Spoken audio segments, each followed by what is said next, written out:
Now, come on. Charles Leclerc winning the Monaco Grand Prix. I think everybody liked that. It was probably even more popular than Norris winning his first Grand Prix in Miami. Well, no, who am I kidding? Of course it was more popular. Charles has become the first Monegasque to win their home race since 1931 with Louis Chiron, and the first since Formula 1 formally began. Much like with the situation with Lando Norris bagging his first win a couple of weeks ago, Charles Leclerc getting his first win at Monaco is a huge weight off of his mind. If you look at all of the visuals of him, all of the emotion, it's not just elation, which of course it is, it's also relief. Because this could have easily been the thing that would have dogged him throughout his entire career, albeit at the expense of there being any sort of entertainment outside of the top four, say for a, did somebody do a pit stop? Surely not. We can all forget about what happened in 2022, when the wrong pit call compromised him and he ended up in fourth when he could easily have won the thing. And we, as the viewing public, win because now we can also hear a Charles, as well as just Charles. So we can play 20 questions with him now. Hey Charles! Do you like ice cream? Do you like broccoli? It's almost like he's in the room. Speaking of Fred, he got to sample the Monaco harbour water for the first time in a while. Very deserving. Thanks to him and the team's steady improvement, we've now got a constructors fight at the very least. And Charles is only 31 points behind Max, so if we get more races like this, 2024 can have a really nice scrap for both titles. Of course, Max Verstappen might be able to recover, Red Bull might be able to do so as well. But at least now, we've got a snifter of a title challenge in at least one front. And supposedly, it's all to do with Charles Leclerc having pizza the night before. Apparently it helped him relax. The next winner, Oscar Piastri. Oh, Lando, your move. Look, Piastri's my boy. I'm not ashamed to say it, but come on.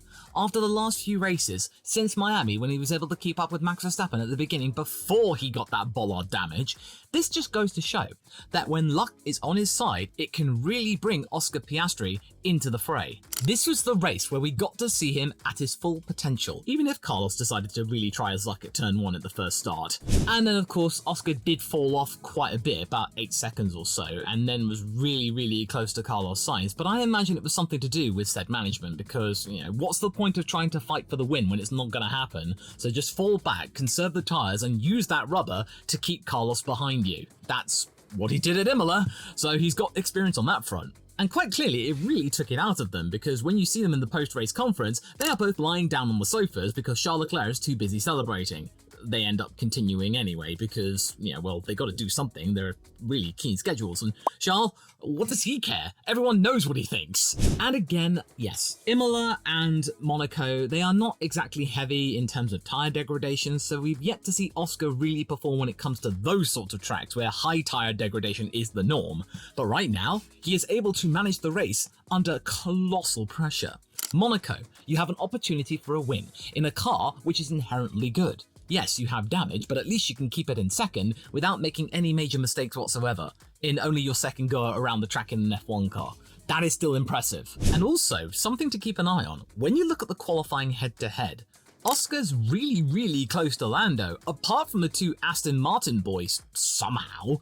The McLaren one is the second closest. It's 5-3 in Lando's favour. Since Miami, Oscar is responding, albeit not as abruptly, but it's coming, so Lando needs to kick on even more after Miami. Mercedes are the next winners because I feel quite relieved. They are getting on top of the W15 with their front wing upgrade they brought to Monaco, proving initially solid, and enough to keep Verstappen behind George and for Lewis to get the fastest lap. And yes, of course, I know what you're going to say, that, oh, they're only being flattered because Charles Leclerc was dictating the pace of the race, that he was slowing everybody down, meaning that George was being used as bait as part of the Lando strategy. And also, speaking of George, you got to look to qualifying, because he was only 1,000ths of a second off of Lando. That is incredibly close, and I'm pretty sure that if he had gotten 4th place over Lando, I think Toto would have blown up with excitement. The entire mood of the weekend was sort of soured somewhat with the comments from Lewis Hamilton when he was saying that there's something going on and that he'll never be as good as George in qualifying throughout the entire year. And I just get the sense that he's sort of alluding to something going on with his car. And then he was talking about the whole situation where he wasn't told to push when it came to the medium tyre call when Verstappen was trying his thing, so maybe he might have been able to leapfrog Verstappen. Yes, okay, Mercedes should probably have been more on the ball about that, but then also, Lewis is incredibly experienced, so he should have probably been able to figure out, well, Max is not there anymore, and maybe I should probably push. It's a bit of a two-way street there. There was miscommunication on both fronts. And considering how Red Bull are not looking quite so dominant right now, and Horner's taking potshots at Mercedes for being defeatist in their strategy, Toto's probably a little happier than he was when he left Italy last week. And oh yeah, some discourse I had on Twitter made me realise something. That all the talk about Toto that became memery during the Drive to Survive season when it was talking about change your flipping car, and then say you should talk to Checo because he's told me the car is screwed. Well, maybe because of all the stuff that's been going on, maybe they had a point. Perhaps the stuff that Verstappen revealed as well as Marco was true a couple of years ago, but we'll talk about more of that later. But either way, maybe Toto wasn't wrong. Now, Tsunoda. Okay, being a lap down on Lewis isn't a lot to smile about, but Yuki made no mistakes besides that, and he was being really slow just to make sure he had enough rubber toward the end of the race, so it means he could keep it 8th place from Albon. A running trend, as you'll soon discover. But it doesn't matter though. No matter how slow he was, he still came home in 8th place again with 4 extra points. And in the battle for 5th place, it's getting more and more interesting because Mercedes against Aston Martin, no, that's done. That's finito for now.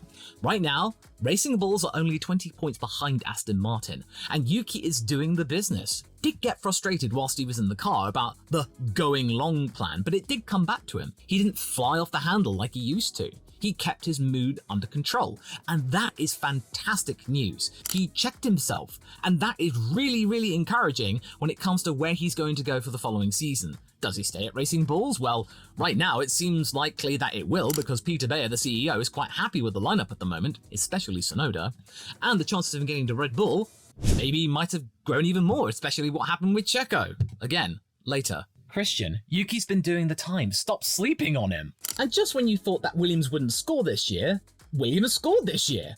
I guess the Duracell bunny on the car was a lucky charm after all. And that 9th place finish is more important than you think. Yes, Alex Albon basically just stayed where he was in qualifying, but pretty much everyone else was guilty of that. That means Williams isn't last anymore, or is in danger of being last. They are now 8th in the constructors with that one result alone. Because if you look on Countback, everybody's favourite friend, Countback means that 9th place is better than Alpine's 2 10th place finishes, meaning that they are now gotten back ahead of Alpine. Even though I don't think it's the main priority of Williams at the moment, they are trying to fix the fundamental issues of the team itself. Having this situation where they are now 8th in the constructors, cool, that's a nice little bonus. Of course, Tsunoda's tyre management gave Alex some hope and made the FW46 look faster than it actually was, but in Williams' situation, they simply won't care. They finally got something to cheer about in a really, really dreary season where their public relations department has been in overdrive trying to fend off the fires of Logan Sargent's impending doom. And yes, the team aren't exactly bringing big upgrades, but they are doing so, little bits here or there, and they are starting to get a better understanding of what the car is all about, which is important in of itself. And also, there's more and more interest around this team going into 2026, because of course, as we mentioned last week, there are rumours about Bottas returning to Williams. Now, of course, there's Carlos Sainz knocking at the door potentially, which is a really surprising and questionable move, but a surprise nonetheless. And then, of course, there's the talk of Adrian Newey. Supposedly, and this is according to Automotor and Sport, Ferrari aren't interested in Adrian Newey anymore. Maybe what they've got right now is working just fine, so why would you need to change it? Maybe he wants to end on a poetic note and try and bring back some glory to a team where he had previous scorn with, and try and mend old wounds. And to do it at Williams, where he basically gained his notoriety, that would be really, really sweet, and probably quite a straightforward one. So I would definitely say keep an eye on this team, but not really this year. Next year, though. Then Gasly. What he got, this singular point, means a lot to Pierre, especially since it was Ocon who embarrassed himself so hard that he made a rare apology before the race even finished. All of this taking place at the track where last year Esteban gave the team some hope, a podium, where he was relishing in it, reveling in it, and Gasly had no means to respond until later on in the year when he got his own podium. The bar has swung back to Pierre in terms of who is the favourite driver in that team, because I can imagine after what happened that Esteban's not exactly the most liked person at Instone. And Gasly acted correctly, whilst the team boss was furious at Ocon. Wow! And you could also tell there was so little going on the Sky Sports coverage that Ted Kravitz, his only job, considering there were only 7 pit stops throughout the entire race. He was trying to find the Canal Plus stream and go, just wait a second, Crofty. I'm going to try and find a translation. I'll be right there, 2 secs. And, oh, I found the translation. And that was the big news from the pit lane. But what this has given Gasly are options. Yes, he could probably maybe consider the Audi situation. And why I think this flashpoint even happened? Because Audi are looking at both of those drivers, there's something to play for. And I think that Alpine would be really happy with that if Pierre stayed, because he is playing the team game far more genuinely than what Esteban's doing. Because Esteban, he's looking elsewhere. And even though he's been trying his best to be diplomatic with the team, and you can tell with his apology, he knew he messed up, I don't really think the team feels the same way. I think they've had enough of him. But either way, with Pierre, I think he'll be happy with this point, because he's managed to now stabilize and bring things back to an even keel with both of them. And the last winner, I think, is the Las Vegas GP. The ball is in their court now. After the Monaco GP, where I think there were so few overtakes I could probably count them on one hand, Las Vegas now has something going for it. Yes, it's equally glamorous. It's got a reputation. You get celebrities there, you get big money there, and you get the general public being completely and utterly fleeced. But the difference here, the big one, is you can overtake. It's a no-brainer. Monaco's really got to respond to this. They've got to change something, because otherwise, I don't think really anybody is going to be going to Monaco, save for Saturday. Sunday tickets will probably dry up. They'll just go to Saturday, where it's effectively the Monaco time trial, and then just leave. That's what I would do. And yes, Monaco is glamorous, but you can't just rely on that forever. Yes, it's got history, but you can't rely on that anymore. If you're relying on history so much, go and watch the Monaco Historic. But Vegas, please do not mess this up. Please do not have any controversies. Treat the general public fairly.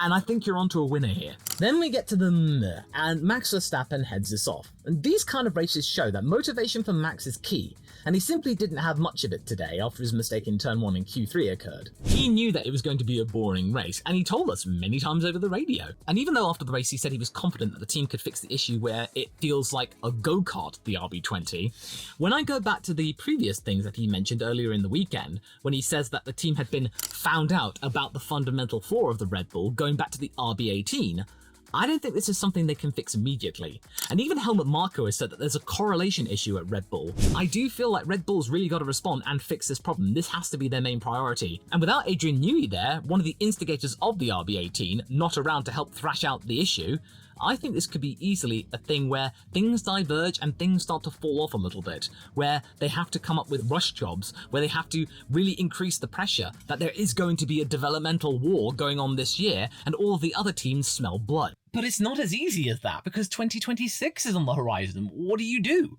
Do you just plow all your time and resources into fixing this issue for a car that's going to be redundant in 18 months' time? Or do you just give up and just focus on 2026 and think 2025, well, we'll still be competitive, but we won't be the best? It's a really tough balancing act. Next up is Carlos Sainz, and let's just say that he was extremely lucky to be able to take the restart after what he had, that puncture where it effectively meant he had to retire or be right at the back. And after that, he was basically playing second fiddle to Leclerc. His job was to keep Norris behind, so that means he couldn't get a big enough a gap to try and get a cheeky pit stop behind George, and then just see what happened from there. That was his role. He wasn't really going to be trying to get the Ferrari 1-2, which he probably would have liked to have done. And his protestations over the radio were being relatively unheard. They weren't really paying much mind to what he was trying to say, the plans he was coming up with. And even though, yes, he came away with third place at Monaco, which is nothing to sniff at, it's still a thing that Charles Leclerc, after these upgrades, and especially the Monaco spec one, has become the de facto leader really quite clearly. Sainz is going to have to really knuckle down to try and outsmart Charles. And that's becoming increasingly more difficult since the momentum is now getting ready for Charles to then see how he can respond against Lewis.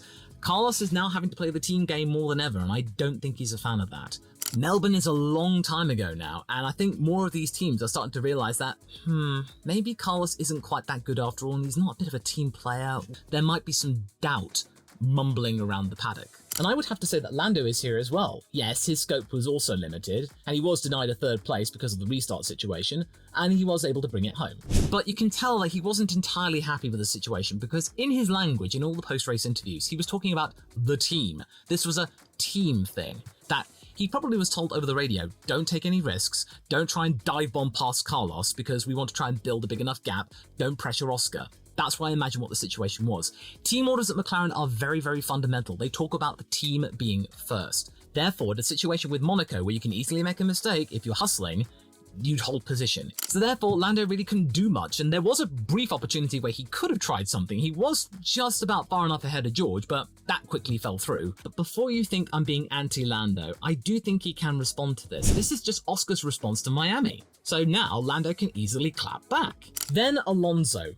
11th place, really? Something to smile about? Well, given that Imola was his worst classification ever, yes, most definitely. Granted, the loss of the two Hasses and Checo did flatter the result somewhat, and he probably would have been 13th or 14th, but the fact is though, he was just about on the points, even though he was 2 laps down from the leaders. 2?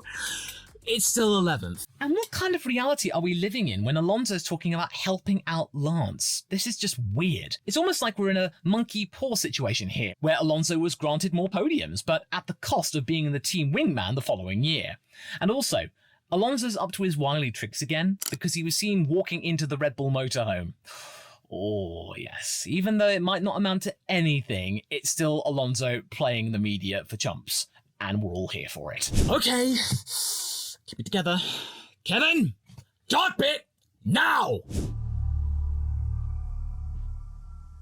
How was this incident not investigated whilst the Piastri-Sainz incident and the Ocon-Gasly incidents were? Yes, I know it's a lap 1 incident, so there is some wiggle room here, but the fact of the matter is that a photographer got injured. Yes, they got cleared from hospital, they're free to go, but the situation is that somebody could have easily gotten hurt. There was tons of carbon fibre on the road. This could have been a really major accident and goes to show how safe those cars are because Checo got out and walked away. Not only that, but it was not entertaining whatsoever. Sure, the scrap that Magnussen had with Hamilton in Miami during the sprint was pretty entertaining, but this, no.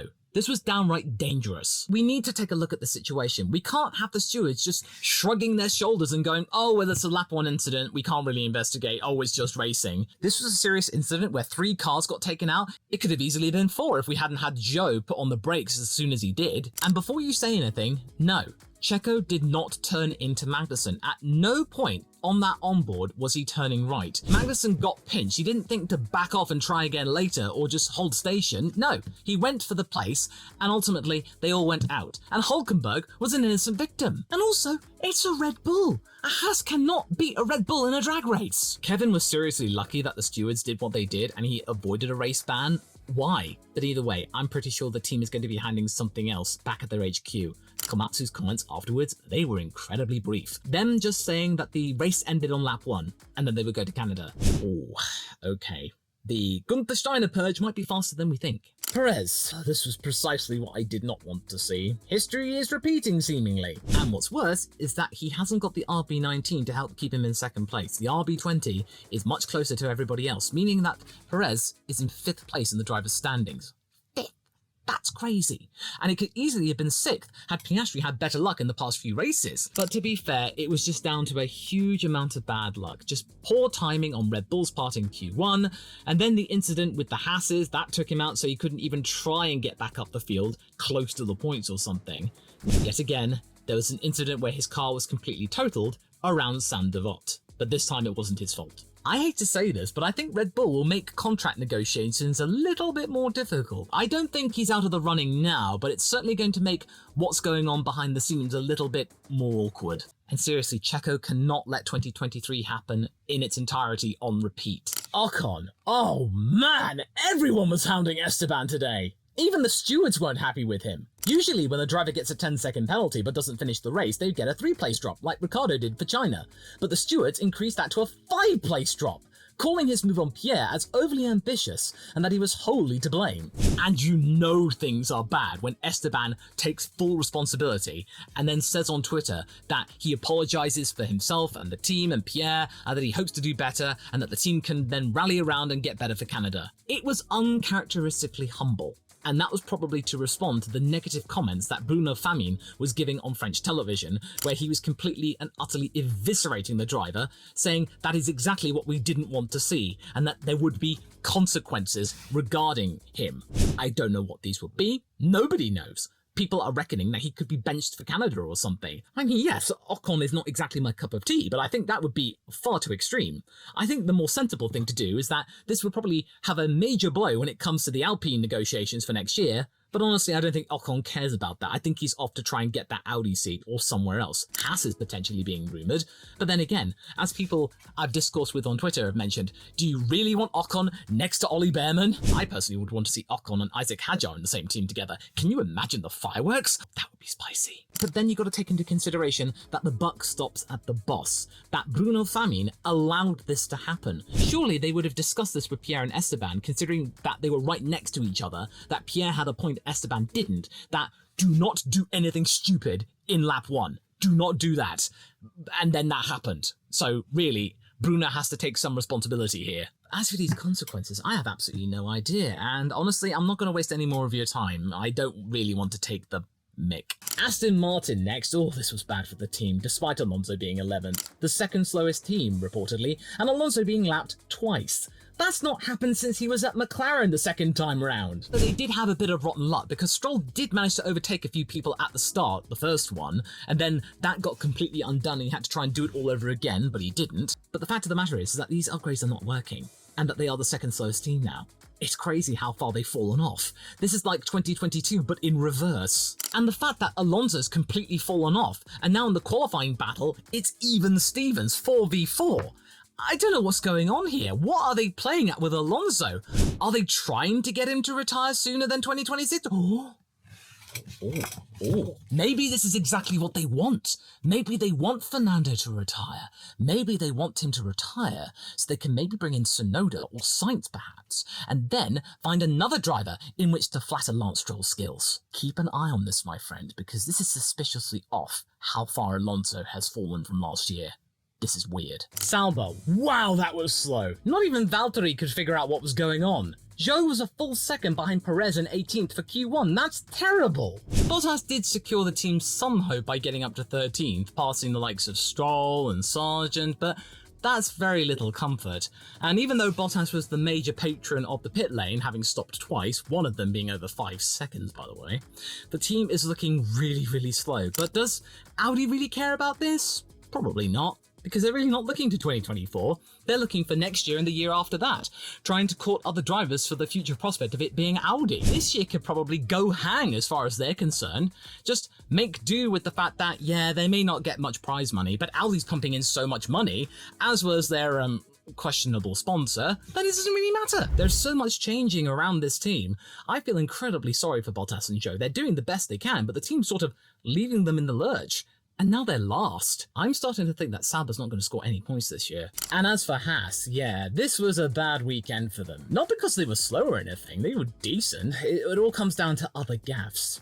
That whole thing that got them sent to the pit lane, the DRS flap, it was mainly down to, according to what Ted said in his notebook, the fact that they measured it in the wrong place. They measured it in the middle part, not at the edges. That's where you're supposed to measure it. They ended up losing 12th and 15th, which was pretty decent. Nico could have been in the hunt for maybe 10th if he had the right strategy, but no, they couldn't even do that. So okay, try and circulate around the back, maybe make the most of a safety car and try and get back up to where they started, or at least 15th place.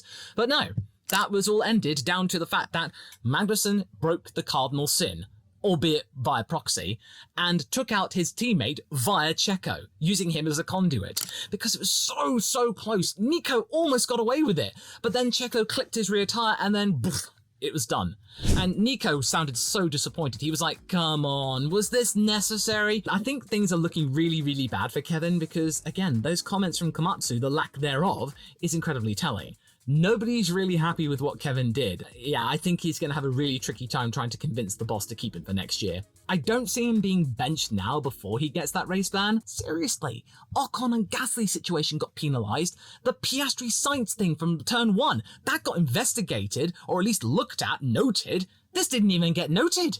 It's crazy. So yes, the race itself was not that great, even though we had a tumultuous time at turn 1 on the first start. But I'll tell you something that did happen that was really interesting and really groundbreaking for this channel. I got to interview a racing driver. Luca Giotto graciously gave me his time to have a chat about his career and how hard it is to get into F1. But you can easily get into that interview by clicking this link here. I'll see you over there. I'm really, really excited for this one.